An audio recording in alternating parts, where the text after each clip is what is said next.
In the small seaside village of East Chester, Nova Scotia, Canada, during February 1928, husband and wife William Peach Young and Leila Gladys Young opened the Life and Health Sanitarium, a place where the sick could get well.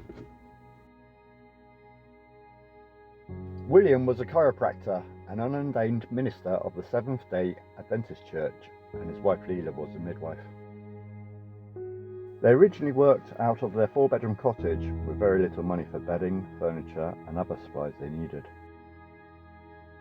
Leila then started delivering babies, and within a year the Youngs were specialising in maternity and adoption services, and their business became known as the Ideal Maternity Home and Sanitarium, but later changed to the Ideal Maternity Home. This would become a haven where unwed mothers could give birth to their children and hide from the harsh condemnation society directed towards them.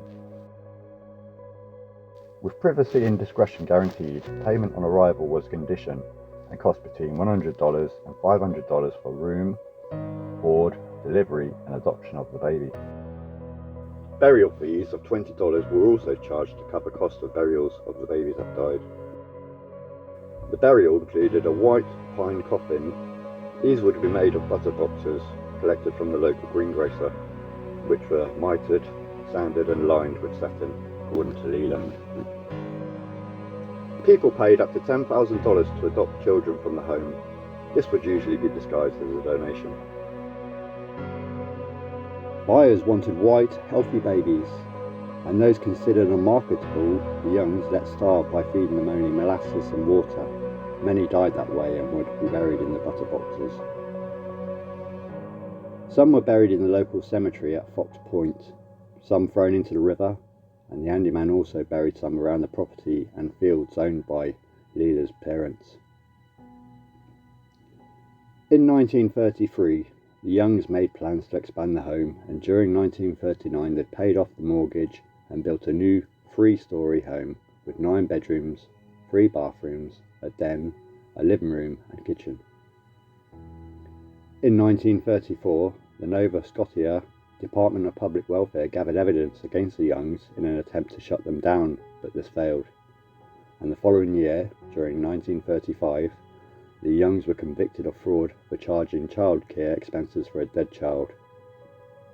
On the 4th of March 1936, the Youngs were arraigned on 2 counts of manslaughter related to the deaths of Eva Neilforth and her baby, but succeeded in winning the case. Over the following years, they bought new cars, land, and by 1943 they had a 54-bedroom, 14-bathroom home. By the mid-40s, with yearly revenues of around $60,000, the Ideal Maternity Home was the largest maternity home in eastern Canada, with between 80 and 125 babies in the nursery. Up until this time, the Ideal Maternity Home operated without a licence, and in 1940 the Maternity Boarding Act was amended and the Youngs applied for the licence, but were turned down. On November 17, 1945, without a licence and various findings, the home was ordered to close. Despite this, they still continued to advertise lovely babies for adoption. But after numerous charges and unsuccessful court cases, the Youngs announced they were closing the home and opening an hotel, and renamed the Ideal Maternity Home the Battle Creek of Nova Scotia Best Haven Park. Around the same time, a Montreal newspaper article telling of the Youngs' business bringing unfavourable attention. The Youngs attempted to sue for slander, but lost the case.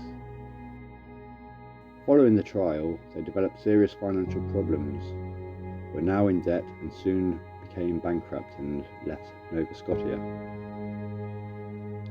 A few years after they left, William died of cancer and Leila returned to Nova Scotia and began teaching.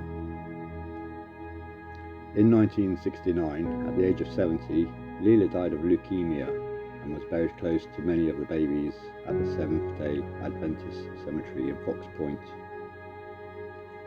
Estimates of the total number of children born at the home between 1928 and 1946 range from 800 to 1,500, and it was estimated that up to 600 died due to conditions and neglect at the home. Survivors of the ideal maternity home, now scattered throughout the US, Canada and Europe, continue to meet and provide support for each other. The home was destroyed by a fire during 1962. A memorial to the victims was erected to remember them.